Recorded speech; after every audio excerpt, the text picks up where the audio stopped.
So today we're going to talk about a few simple things to keep the studio clean and the equipment safe for everyone to use. The studios are shared resources for all the programs and broadcasters at CMS, so it's really important to keep things neat and tidy for everyone and to ensure the equipment is carefully looked after. So it's really good practice to arrive earlier before your program to prepare yourself on the studios before broadcasting.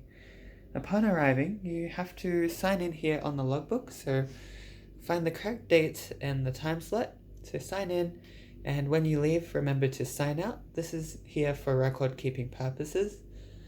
If you do encounter any technical issues or during the program, you can fill out the details in this book next to it.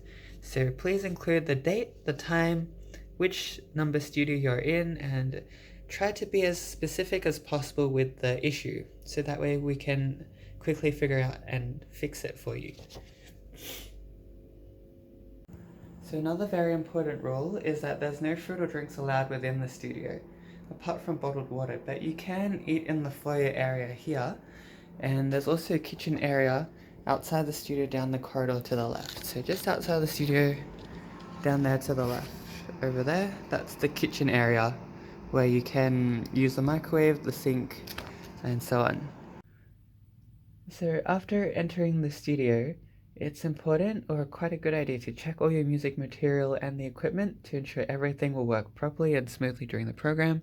So if you're using CDs, check that all the CDs are working fine. If you're using the computer to play music from your USB, just check that on the computer as well. And do microphone checks and adjust the mics to all your presenters and yourself. With the microphones and other equipment, they all need to be used with care as they are quite fragile and costly to repair if damaged. So with the microphone arms in particular, they need to be gently moved and adjusted from the hinge. Here you can tighten and loosen the hinge up here and there. So for all hinges, you can adjust it there.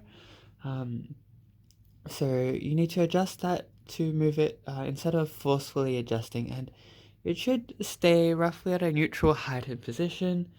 So if you do need to adjust to a higher height for musicians or maybe other purposes, just remember to please return it back to the neutral height after you're done with it. So another issue we've been having is with the CD players. They are constantly, we've been getting issues where CDs have been getting stuck inside the players. So the best advice is to use CDs that are in good condition, as CDs with too many scratches or smudges cannot be safely played and can get stuck inside the machine. The cables within the studio are also quite fragile down here, so if you're sitting at the panel operator desk, just be careful not to bump into these, as they might affect your program. Finally, when your program is finished, just make sure you tidy up after yourself. Clean up any paper or rubbish that you might leave behind and push in the chairs, and make sure that everything is ready for the next program behind you. It's also good practice to switch the studio off air and back to auto music after your program has finished broadcasting. So you do that by switching it back to air, to music, to auto music. Okay. So that's some simple basics to make sure that you keep the studio clean and tidy and safe, and keep the equipment safe for everyone to use. If you have any more questions, just contact us at the office and we'll be happy to help. Thanks, guys.